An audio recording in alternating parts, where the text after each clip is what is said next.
Bueno, buenas noches con todos. No sé si hay un rebote de audio, tal vez, André. Bueno, muchísimas gracias por acompañarnos en esta nueva edición de DaVinci Webinars Series, organizados por Alem Ecuador. Mi nombre es Lorena Mendoza, representante de ventas de la tecnología DaVinci de Intuitive, con la que promovemos la innovación quirúrgica en nuestro país. Este espacio académico ha sido creado para compartir experiencias, reflexiones sobre cirugía robótica, la curva de aprendizaje que algunos médicos han tenido que pasar, la visión que ellos pueden compartir con su experiencia en cirugía robótica. Nosotros como Alem deseamos que ustedes conozcan de primera mano toda la tecnología y cómo ésta ha ido transformando la práctica quirúrgica. Deseamos que conozcan también los beneficios que aportan a los pacientes, cirujanos y a las instituciones en sí, y al mismo tiempo construir esta comunidad interesada en el desarrollo de cirugía robótica. Les recuerdo a todos los que están conectados que sus inquietudes las pueden dejar en las casillas de preguntas ubicadas en la parte inferior de las pantallas. Estas serán respondidas al final de la presentación y si por cuestiones de tiempo no alcanzamos a responderlas todas, las haremos llegar posteriormente con las debidas respuestas a sus correos electrónicos. Mi André, comenzamos entonces.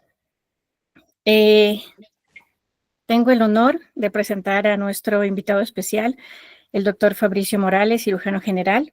Cuenta con una destacada trayectoria en el Hospital de Especialidades Carlos Andrade Marín, donde se ha desarrollado en cirugía robótica con varios procedimientos como es cirugía digestiva de alta complejidad, cirugía oncológica de colon y recto, cirugía bariátrica con pacientes superobesos.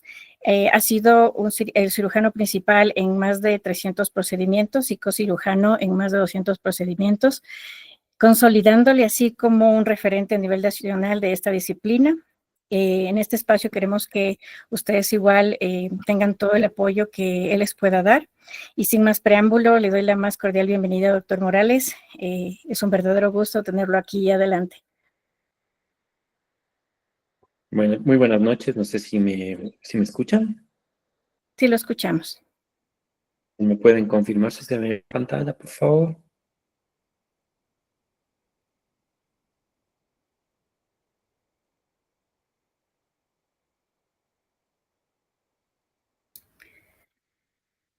Mi André, me están indicando también que hay muchas personas que están tratando de ingresar y están en la sala de espera. También no sé si les podemos dar acceso. Y todavía no veo la presentación.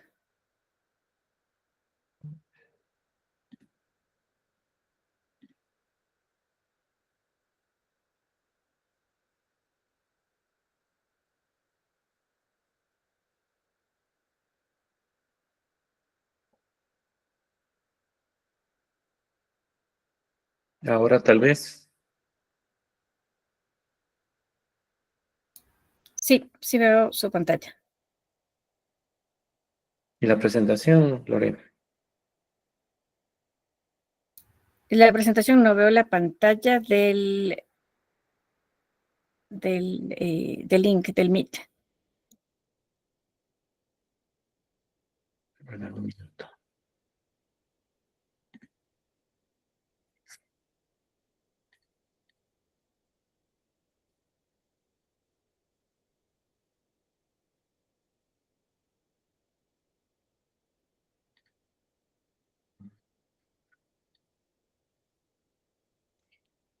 Ahora sí, ¿verdad? Sí, ahora sí le podemos ver. Bueno, muy buenas noches con todos. Un gusto poder colaborar con estas iniciativas que nos permiten acercarnos más entre todos quienes hacemos cirugía robótica y sobre todo que gente nueva, gente interesada en los procedimientos robóticos se incorporen a estos webinars en los cuales lo que tratamos es de crear una cadena de apoyo entre todos quienes realizamos estos procedimientos y incentivar a nuevas personas, a nuevos miembros, nuevos cirujanos, nuevos urólogos, en sí todo personal médico que intenta ingresar en este bonito mundo, en este interesante mundo de la cirugía robótica. Es un gusto poder compartir con ustedes. Nosotros, quienes formamos parte del programa de cirugía robótica del Hospital Carlos Zambada de Marín, llevamos más de 10 años en la realización de procedimientos robóticos en el Ecuador. Y pues sin duda creo que esto nos permite poder colaborar con ustedes en las inquietudes que tengan, también nosotros aprender de ustedes sin duda y permitirnos estar más cerca de algo que parece a veces complicado que llegue al lugar donde nosotros trabajamos, pero la cirugía robótica llegó y llegó para quedarse. Entonces, no sé, puedo empezar para conversar un ratito con ustedes al final.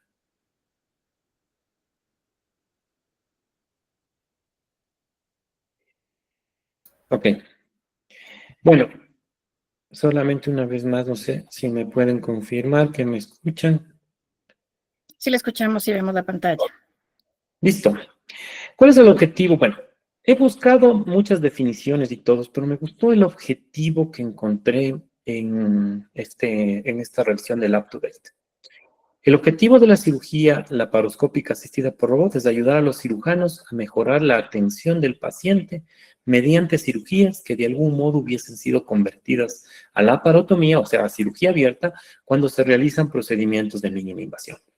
Es decir, que la cirugía robótica nos da ese plus de evitar que un paciente en el cual nosotros pensamos que no es posible realizar mínima invasión, sea posible efectuar.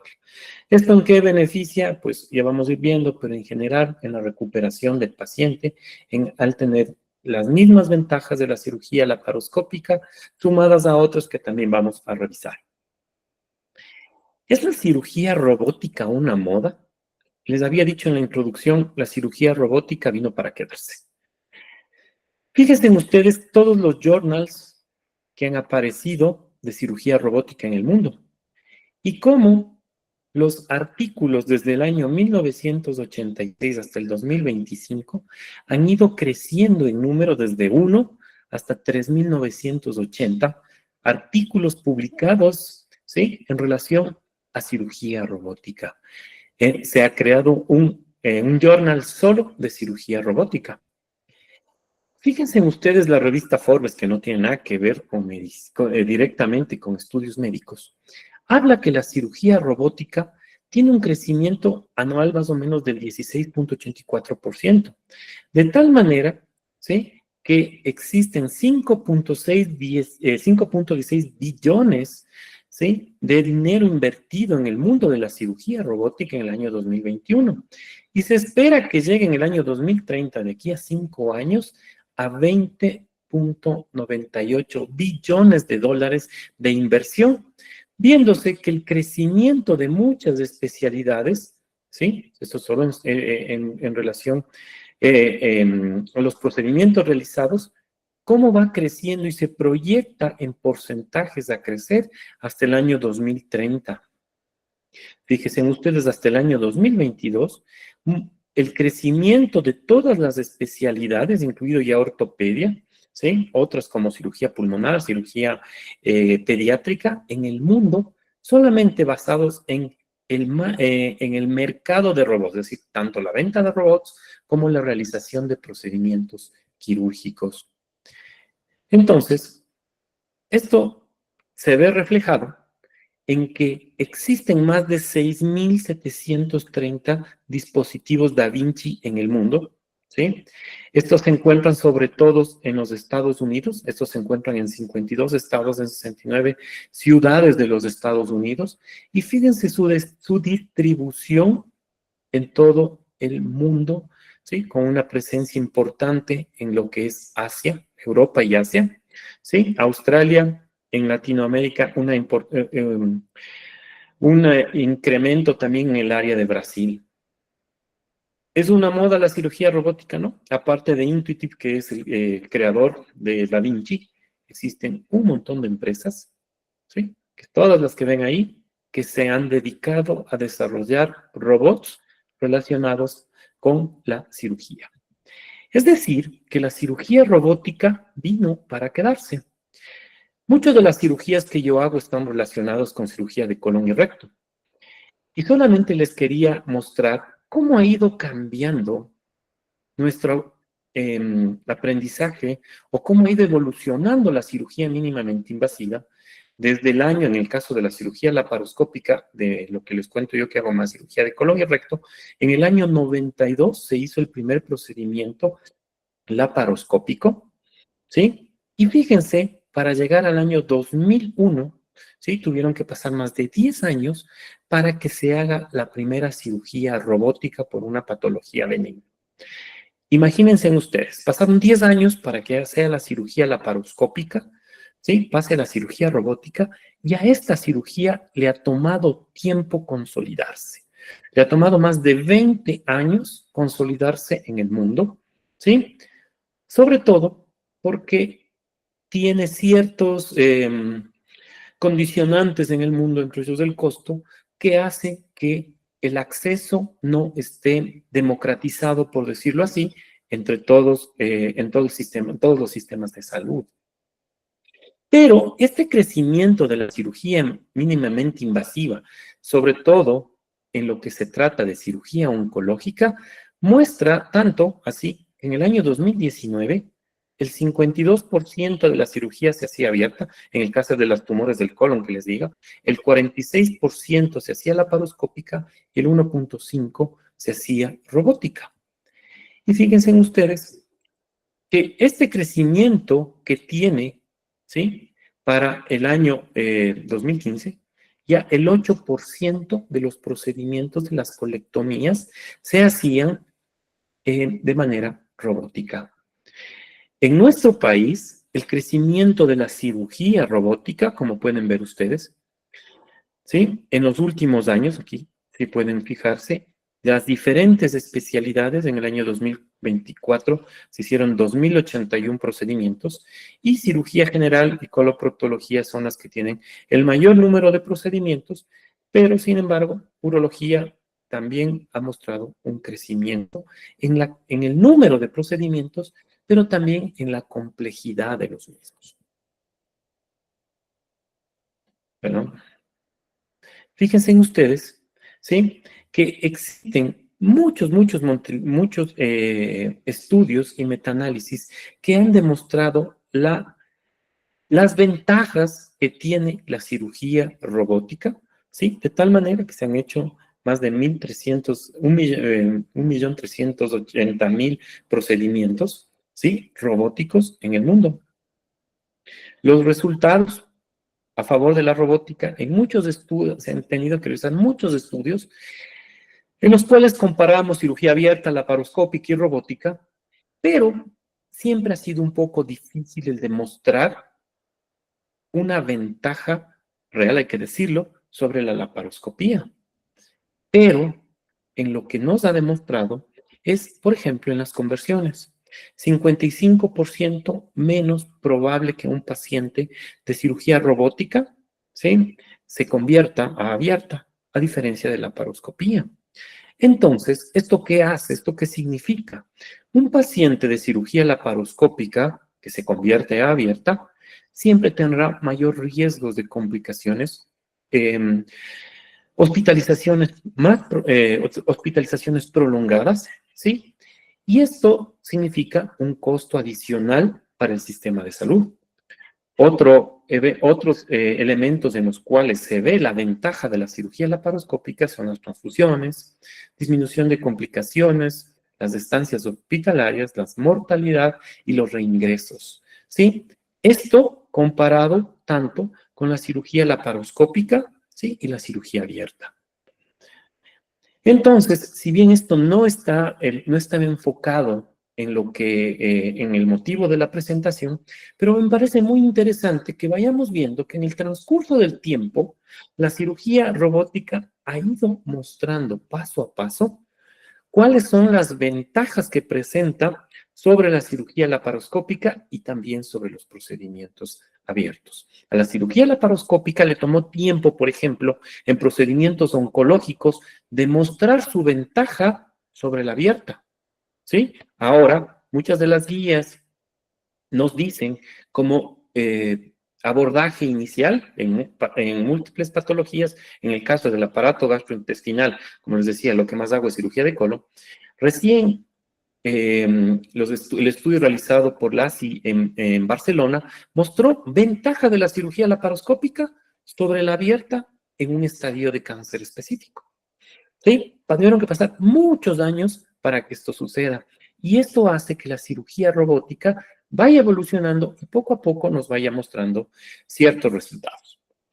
Para resumirles, un programa de cirugía robótica está dividido en muchas fases, pero cada una de estas fases, ¿sí?, involucra una organización, una estructura en la cual existe un comité de cirugía robótica que es la que se tiene que encargar desde la elección, ¿sí?, de los elementos que van a formar parte del equipo robótico, ¿sí?, así como las reglas claras que deben haber, además de qué instrumentos se van a adquirir, pasando por lo que es la necesidad de capacitaciones que, en este caso, la empresa que distribuye el robot, que es la representante de Intuitive, es la que se encarga de brindarnos tanto para el inicio de la formación en cirugía robótica,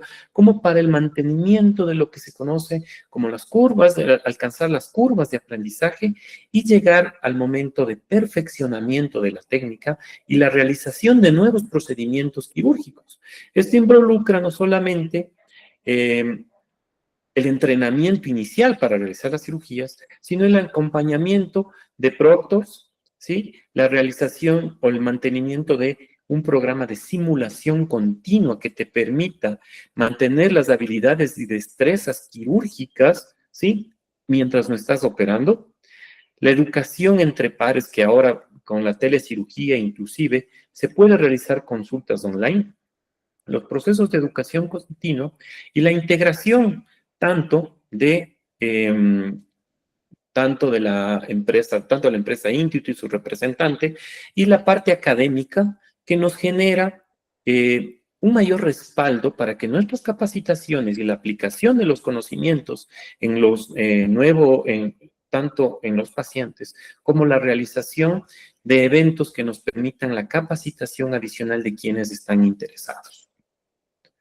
Como les decía, más o menos así funciona. Hay diferentes fases en la formación del cirujano robótico, que va desde la planificación, ¿sí?, lo que les había dicho, un cronograma definido por el programa de cirugía robótica, un entrenamiento online que te permite conocer cuáles son la estructura tanto del robot, ¿sí?, que te permite familiarizarte con la plataforma, realizar un acercamiento directo de todo lo que constituye fallos, ¿sí?, que te permitan responder en caso de que algo no funcione dentro del sistema, ¿sí? Y finalmente, bueno, el entrenamiento práctico tanto con horas de simulación, la presencia de los proctores, los entrenamientos y la implementación ya del programa dentro de cada uno de las instituciones que, de acuerdo al número de cirugías que se van haciendo, ¿sí?, te permiten acceder a diferentes programas, ¿sí?, que te llevan a ir mejorando tus competencias de acuerdo a los procedimientos o al tipo de cirugía que se realice. En nuestro caso tenemos dividido el servicio en grupos de trabajo, tenemos un grupo de cirugía colorectal, tenemos un grupo de cirugía hepatobiliar, bariátrica. Cada uno de ellos, de acuerdo al número de procedimientos, tiene que ir avanzando para llegar a tener nuevas competencias. Pero, ¿qué es esto de las curvas de aprendizaje en los procedimientos robóticos? Los hemos escuchado, lo hemos leído mucho, pero ¿qué tienen que ver con la formación directa? ¿Qué es la curva de aprendizaje quirúrgica? Es el número de casos para alcanzar una estabilidad, no solamente en tiempo, sino en resultados clínicos y técnicos. Es decir, que nos mide cuál es el avance que tiene el cirujano, desde novato, pasar a un estado de competente y finalmente a un estado de experto. De tal manera que, como pueden ver ustedes aquí, no solo el tiempo es un indicador de esta curva de aprendizaje, quizás en los estudios es el que más se menciona, el más relevante, pero existen también otros elementos a través de los cuales podemos nosotros medir una curva de aprendizaje quirúrgica. ¿Sí? Esto a través, perdón, de la pérdida sanguínea, las complicaciones, en el caso de cirugía oncológica, márgenes oncológicos, la presencia o la cosecha de ganglios, ¿sí? Y la estancia hospitalaria. Para eso se han realizado múltiples estudios y parece ser, al menos la más estandarizada, la más estudiada es el método Cousin, ¿sí? Que es una suma acumulativa, ¿ya? Que te permite ver cuántos intentos haces y cuántas veces te encuentras cerca de una mediana, de un valor medio eh, que yo me propongo, 150, 100 minutos de cirugía, ¿qué tan cercano puedo estar yo de la media? ¿O cómo me estabilizo yo en cuanto al tiempo quirúrgico en el cual realizo un procedimiento? Por esto pueden ver curvas ascendentes, ¿sí? Y curvas descendentes. Es decir, curvas ascendentes, un desempeño peor con el objetivo, tiempos más altos o más complicaciones, y una curva descendente, un desempeño mejor que el objetivo, hasta llegar a un punto de meseta donde se alcanza la competencia. A esto me refiero, por ejemplo, una curva ascendente en el cual yo tengo tiempos más altos y mayor cantidad de complicaciones, ¿sí? Es un desempeño peor o curvas descendentes. Esto me permite saber cómo voy a ir alcanzando, ¿sí? La eficiencia en la ejecución de un procedimiento. Entonces, se ha visto que estas curvas tienen una fase inicial, una fase de estabilización y una fase de meseta. Es decir, en un inicio, pues por la inseguridad y la variabilidad, el cirujano empieza a tener mayores tiempos. Una vez que entiende cómo funciona el sistema, ¿sí? Aprende a utilizar los instrumentos y a sacarles el mayor beneficio, esta curva empieza a descender en el tiempo y finalmente se estabiliza muy cercana a la media. ¿Sí? Por ejemplo, nosotros tenemos, por ejemplo, aquí tengo los dos cirujanos colorectales, ¿sí? No pongo los nombres, pero cualquiera diría que estas curvas que están aquí, pues a uno le va mejor que al otro. Pero resulta que ambos llegamos casi a la proficiencia en cuanto al tiempo operatorio, ¿sí? Pero lo hemos hecho en tiempos diferentes. Lo que significa que no necesariamente el cirujano que alcanza su proficiencia en menos tiempo es un cirujano, ¿sí? Mejor que otro que le cuesta más. Para eso, ¿sí? Para eso existen muchas variantes que pueden alterar la curva de aprendizaje y esto hace, ¿sí? Que se pueda diferir tanto en experticia, sí que puede tener, como el antecedente de tener un mejor desempeño en lo que es la cirugía laparoscópica, o tener otros antecedentes relacionados con un conocimiento mejor en la ejecución de procedimientos, ¿sí? A través de estas plataformas. Entonces, esta curva nos permite ver no solo el desempeño de caso en caso, ¿sí? No solo el promedio de tiempo, sino el punto exacto de competencia en el cual se acerca o se aplana esa curva, en el cual llega a este estado de meseta, en el cual el cirujano tiene una proficiencia.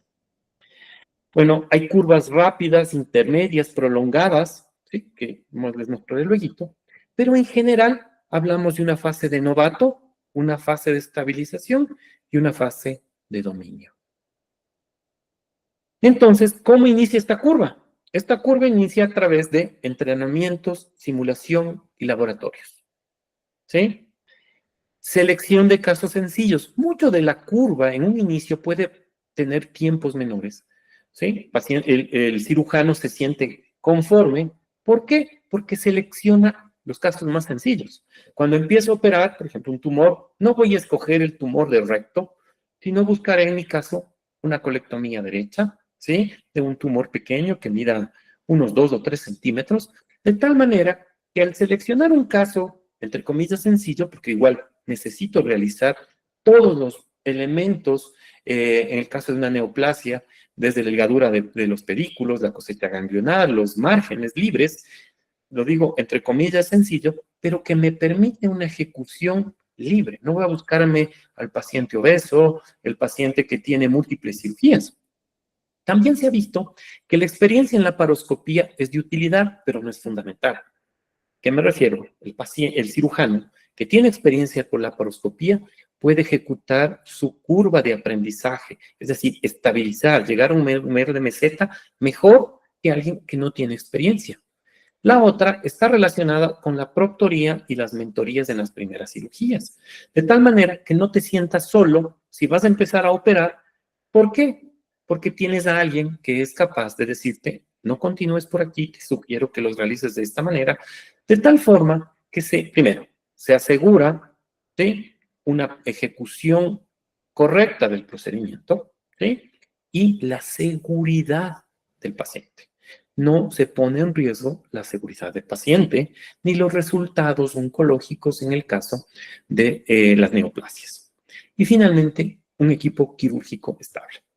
El equipo quirúrgico estable corresponde a tener probablemente el mismo compañero de cirugía, el cual te permite, primero, tener o conocer los pasos que cada uno realiza, ¿sí? Cada uno de los pasos que uno realiza, de tal manera que la introducción, el cambio de instrumentos, la introducción de suturas, gasas, se hace más sencilla y más rutinaria, y este equipo se complementa y pueden realizar los procedimientos de manera más rápida, ¿sí? Y inclusive se ha visto que el mismo cirujano puede realizar una parte del procedimiento, que se llama la ligadura de los pedículos vasculares, y luego se intercambian, y luego el otro realiza la resección tumoral. Sí, porque también estar puesto solo de ayudante es aburrido, pero al menos ya cuando se llega a este complemento con el equipo quirúrgico, pues se puede tener una mejor performance. Ahora, esto es interesante, es cómo convertirse en un experto. Fíjense ustedes, este gráfico fue utilizado desde hace muchos años, en 1980, para algunas formas de enseñanza y aprendizaje escolar. Entonces, resulta que en un inicio, como empezamos todos, ¿sí? Empezamos todos y existe la posibilidad, digamos, existen tres caminos. Un camino es que empiezo y digo, soy malo en esto, definitivamente, yo no avanzo. Y lo dejo ahí. La otra opción es, empiezo muy animado, paso este umbral de la derrota, ¿sí? Y me convierto en amateur, ¿sí? O competente, de tal manera que ya sé hacerlo y continúo igual. Es decir, lo que hablábamos sobre la curva. Empieza a hacer exactamente la misma, ¿sí? Y finalmente, existe quien atraviesa este umbral, que es el umbral del dominio, ¿sí? Y dice, siempre puedo hacerlo mejor. Es decir, siempre tendré la opción de mejorar mis tiempos, de mejorar mis resultados y de realizar nuevos procedimientos. ¿Sí? Esta es la fase inicial, en la cual yo decido qué camino tomar. Luego me viene la fase de competencia. Una vez que he pasado este umbral de la frustración, ¿sí? Y el umbral del dominio, la fase de competencia. ¿Qué hago? Escojo casos más complejos. Digo, no, ya puedo realizar este procedimiento ahora voy a complementar con un procedimiento más difícil, qué sé yo. Empecé con una colectomía derecha, ahora digo, voy a hacer una colectomía derecha extendida o hacer una colectomía izquierda. Y aquí es donde empiezan, en cierto modo, los líos y los problemas. ¿Por qué? Porque puedo entrar en una fase de frustración. Una fase, que te digo, de frustración. ¿Por qué? Porque mientras voy haciendo los procedimientos quirúrgicos, empiezo a ver que me incrementan las complicaciones. El tiempo quirúrgico que iba perfecto empieza a prolongarse, ¿sí? Y empiezo a tener cierto grado de frustración diciendo, ¿para qué me meto a hacer esto? Que habitualmente lo hacía por la paroscopía o por cirugía abierta y me salía perfecto. ¿Para qué me metí a hacer cirugía robótica? Todos nos vemos, quienes hemos hecho cirugía robótica, llegamos a este punto en el cual nos llegamos a frustrar porque pensamos que podría hacerlo mejor por otro método. ¿Sí? Esa ahí es fundamental, en la cual necesitamos el apoyo del resto del equipo. ¿Sí? Tanto del equipo de cirujanos como del equipo de proctores. Si yo voy a empezar un procedimiento nuevo, lo mejor es asesoramiento. Asesoramiento de alguien que ya tenga la experiencia en ese procedimiento, que me va a permitir seguridad del paciente y evitar la frustración quirúrgica que te genera el tener complicaciones, tiempos prolongados en el procedimiento quirúrgico. Y una vez que he llegado a la fase de competencia, sí busco casos complejos. Casos, por ejemplo, resecciones rectales, resecciones hepáticas. Y el siguiente paso, no me conformo con que ya operé 100, sino qué pasó con mis resultados. Auditoría de los resultados, mis complicaciones, mis fugas, los fallecidos, mis infecciones del sitio quirúrgico y revisión de videos. Revisión de videos que me permite evaluar cuál es mi performance, qué cometí el error, cómo pude haber mejorado o cómo yo voy haciendo ciertas cosas de manera rutinaria que generan que yo disminuya los tiempos quirúrgicos. Y la retroalimentación continua. Además de la implementación de programas que me permitan, junto a la cirugía robótica, reducir las complicaciones y mejorar el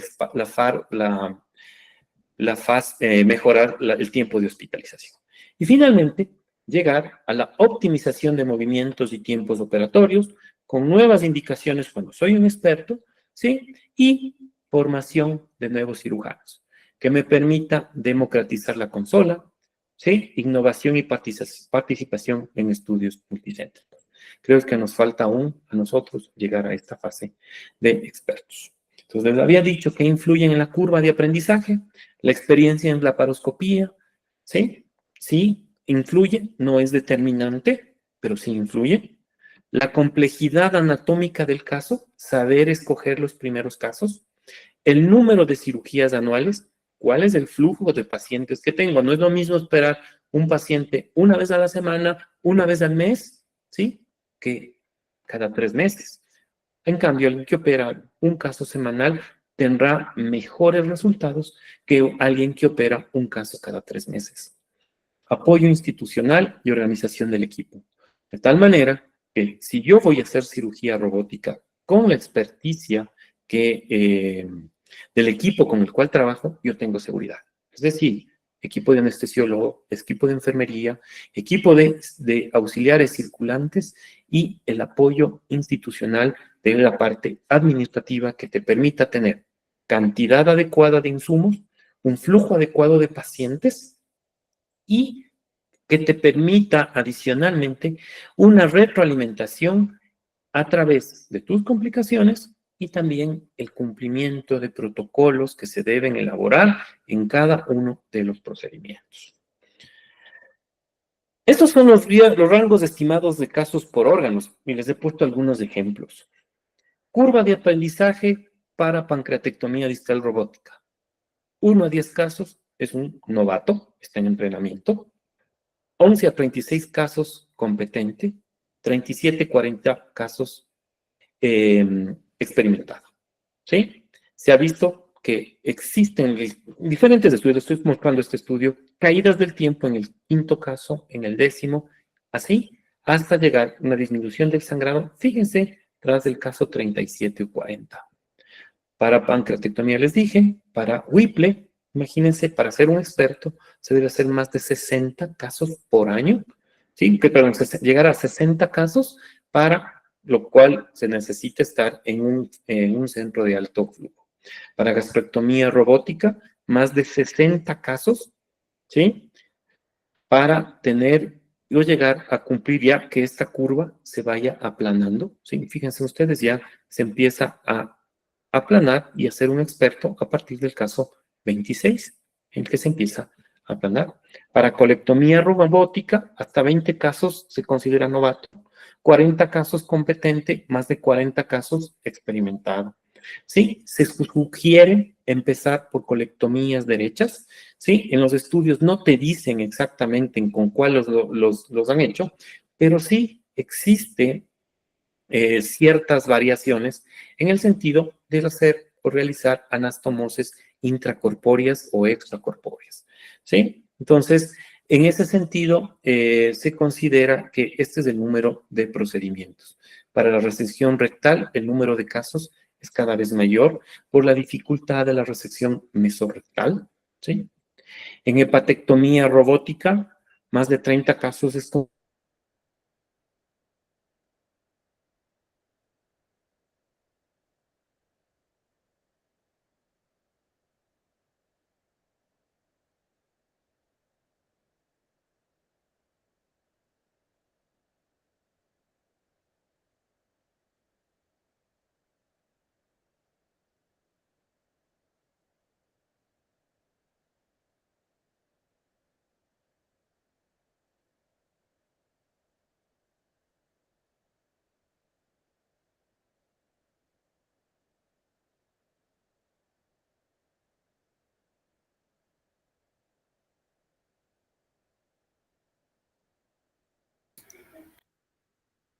Un minuto, por favor. Creo que el doctor se acabó de salir sin querer.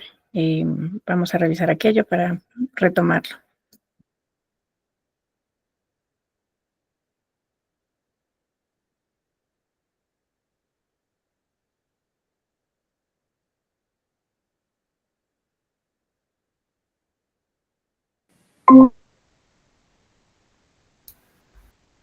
Creo que ya se conectó otra vez. Doctor Morales, ¿nos escucha?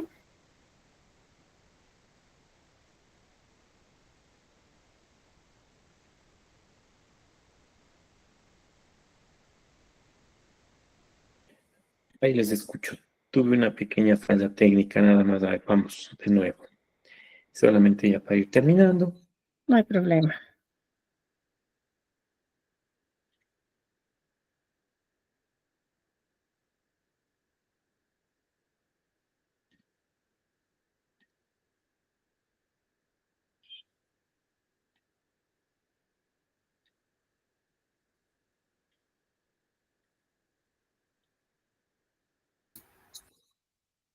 Ahí lo puedo ver.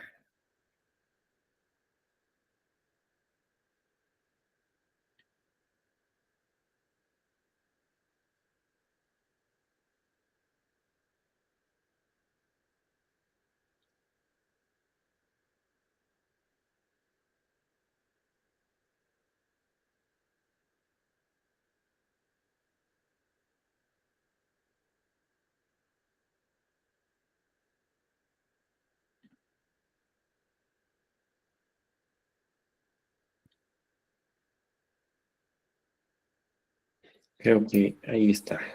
Sí, ahí podemos ver la presentación.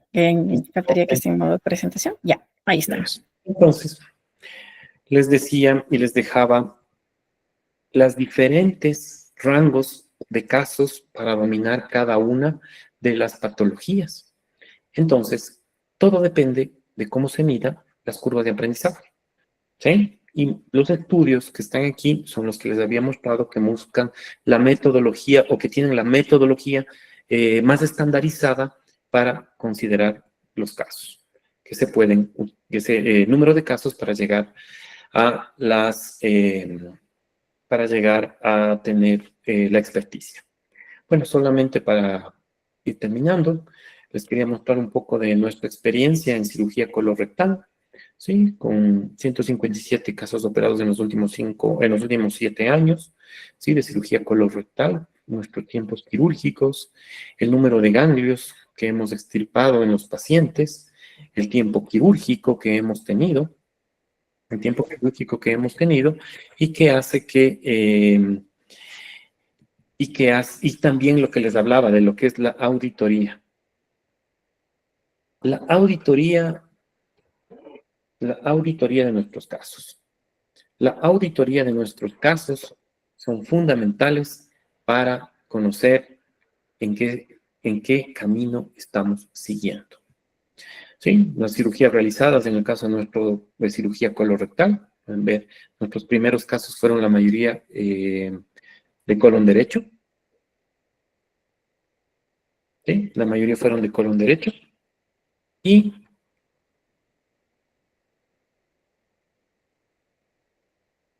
cuáles son las conclusiones a las que quería llegar finalmente? La laparotomía es la cirugía tradicional. La laparoscopía es superior en resultados operatorios. La laparoscopía es similar en resultados oncológicos a la cirugía abierta. Y la robótica es de gran desarrollo, costosa también, pero necesita tiempo. ¿Sí? Y eso es a lo que me quería referir el día de hoy en esta charla.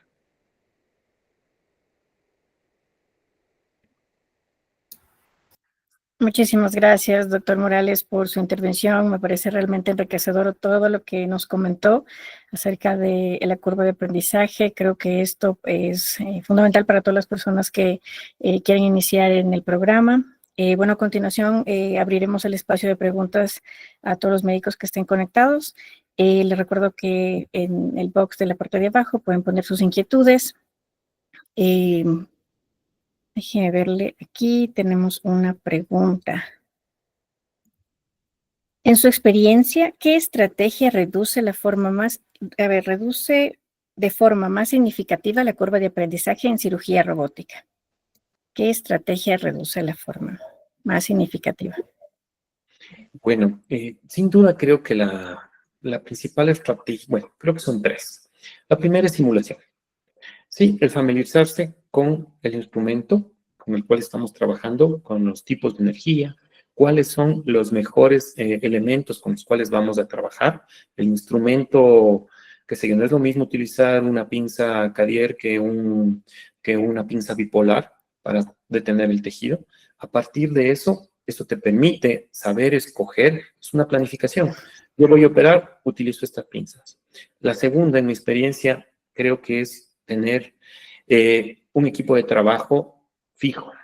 Es decir, por ejemplo, yo opero con el doctor Santiago Jácome el 90% de mis procedimientos quirúrgicos.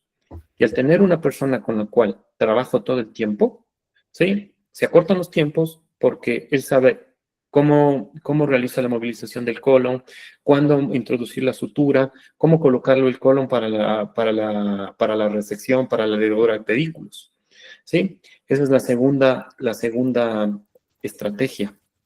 Y la tercera, que no es menos importante, está relacionada con, digamos que también con el equipo no médico, enfermeras, auxiliares, de tal manera el equipo técnico que te permita tener el soporte cuando lo necesitas. Un ejemplo, yo realizo un procedimiento quirúrgico y por algún motivo en ese instante deja de funcionar un brazo, ¿sí? Eso involucra más tiempo operatorio, eso involucra que el paciente tenga más tiempo de anestesia y por ende aumentan costos y el riesgo de complicaciones del paciente. Si tienes un equipo de soporte 24/7 y gente entrenada dentro de tu mismo quirófano, estos problemas se solucionan de manera fácil y esto te permite pues tener un tiempo quirúrgico menor en relación a si es que no lo tendrías, ¿no? En general creo que esas serían las tres estrategias. Listo, doctora, acá tenemos otra pregunta. ¿Cuáles son los principales factores que determinan el éxito clínico al implementar cirugía robótica en un hospital? Bueno, no sé exactamente si se refiere a la parte médica como tal nada más, pero creo que es uno de los más importantes es saber escoger el caso clínico que va a cirugía robótica. No todos los pacientes, mejor, todo se puede hacer por cirugía robótica, absolutamente todo, desde hacer una ligadura, una oforectomía, pasando por una vasectomía y una apendicectomía. Pero la elección del caso robótico involucra, ¿sí?, una planificación en la cual yo sé que los beneficios que va a tener ese paciente de someterse a cirugía robótica van a ser mejores que los que yo le ofrecería a ese paciente en cirugía abierta. Listo. Veamos la otra pregunta. ¿Cree usted que un programa de cirugía robótica debe ser implementado poco a poco con más cirujanos de la misma especialidad o de otras especialidades? Pienso que todo depende de algunos factores. Entre eso está el flujo de pacientes. Si yo tengo 5 cirujanos y mi flujo de pacientes no me permite tener, ¿sí?, no me permite tener una cantidad suficiente para que cada uno de ellos opere a un ritmo sostenido, pues ¿para qué me sirve tener 5 cirujanos si no voy a tenerlos operando? A esto que te lleva a que tengas curvas de aprendizaje más largas en el tiempo. Es decir, no es lo mismo tener 2 cirujanos que en un volumen de 100 pacientes, por decirlo así, entre los dos van a alcanzar en un año su curva de aprendizaje. No es lo mismo tener 10 que probablemente les va a costar mucho más tiempo el llegar a sus curvas de aprendizaje. Por eso les mostraba en las diapositivas que una vez que uno de los cirujanos llega a la experticia, es prudente o sería necesario ya el que se haga pronto de otros cirujanos que pueden tener. De tal manera, yo ya llegué a ya llegué a aplanar mi curva de aprendizaje, ahora sí puedo ser pronto de uno nuevo. ¿Sí? Creo que esa sería la recomendación. Listo. ¿Cuántos procedimientos son necesarios con un proctor cuando inicio cirugía robótica? Bueno, les voy a contar nuestra experiencia y les voy diciendo adicionalmente. Los tiempos han ido cambiando. Hace 10 años, cuando empezamos nosotros, tuvimos un proctor que estuvo 3 días. El proctor que estuvo 3 días, hicimos con él 9 procedimientos o 10 procedimientos quirúrgicos, y después de eso nos abandonó, porque tenía que irse, ya no era su momento, él era extranjero, y nos quedamos los 3 cirujanos que estábamos a cargo del programa a hacer la cirugía solos. Nos costó muchísimo, fue muy difícil, fue fluctuante, porque operábamos las cirugías y, pues, por un ejemplo, hacíamos una hernia inguinal bilateral y nos demorábamos 3 horas. Y decíamos, por Dios, esto puedo hacer en 1 hora, en 90 minutos, termino esta cirugía y voy 3 horas. Entonces, lo interesante de esto es tener a alguien que te permita o que tenga una asesoría continua. Después de eso fuimos viendo que ahora existen los mecanismos a través de las proctorías virtuales, no solamente el tener a alguien todo el tiempo, pero en general, en mi experiencia les puedo decir que alguien te debe acompañar, ¿sí? Al menos entre 5 a 10 procedimientos quirúrgicos en los cuales tengas un soporte. Obviamente, de acuerdo a escoger pacientes que sean beneficiados de esta cirugía. ¿A qué me refiero? Tú tienes a alguien que le vas a traer para que te enseñe a hacer una colectomía derecha y le vas a poner el caso más complicado para hacerlo, estamos jodidos. ¿Por qué? Porque no aprovecho el tiempo de la presencia del experto, ¿sí? Porque lo que necesito yo es que me permita ejercer o realizar el procedimiento de manera más segura y más rápida a través de su asesoría. Buenísimo. Les recuerdo que esperemos unos 2 minutitos más para ver si hay más preguntas en el chat. Lo pueden poner en la cajita de preguntas que está en la parte inferior. Unos 2 segunditos más para ya despedirnos.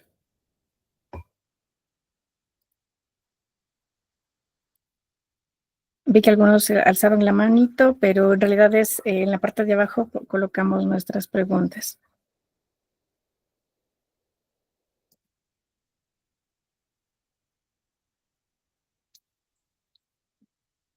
Creo que ahí estamos.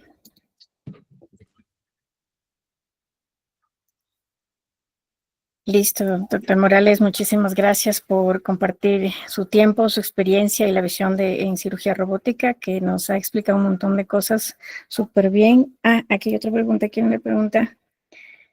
Hay un programa de certificación. Creo que Ese se le puede contestar usted mejor, ¿verdad? sí. Bueno, sí tenemos un programa de certificación de la marca en sí. Esta certificación, bueno, depende de la especialidad que usted tenga. También depende de dónde se habilite, en qué lugar, porque tenemos 101 centros de entrenamiento a nivel mundial. Generalmente buscamos los que sean en español y de acuerdo a su especialidad, si hay la certificación, todo tiene anclado al programa que tenga usted en su hospital. Entonces eso es muy importante, inclusive si hace algún fellowship, siempre tiene que estar con la visión de tener un programa aliado, o sea, un robot donde usted pueda hacer su curva, como nos mencionaba el doctor, y eso. Básicamente, si realiza sus fellows, por ejemplo, y no opera después de un cierto tiempo, un periodo de unos 6 meses, la marca te solicitará que de nuevo te certifiques. Entonces, en ese sentido es muy importante que ustedes tengan eso en cuenta al momento de anclarse a un programa de cirugía robótica. Y ya creo que con eso terminaríamos porque ya no veo más preguntas. Muchísimas gracias, doctor Morales, por compartir su tiempo. Le mencionaba su experiencia y la visión en robótica. Ha sido muy valioso para todos nosotros su participación. Agradecemos a todos los asistentes también por acompañarnos en nuestra primera edición de DaVinci Webinars. Reiteramos, hay esta grabación que va a ser subida a YouTube. Les invitamos a seguirnos igual en las redes sociales para todos los eventos, novedades y contenidos que saquemos. Y damos por concluida la jornada de hoy. Muchísimas gracias a todos. Les deseamos una excelente noche. Muchas gracias por la invitación. Una buena noche con todos. Gracias. Adiós.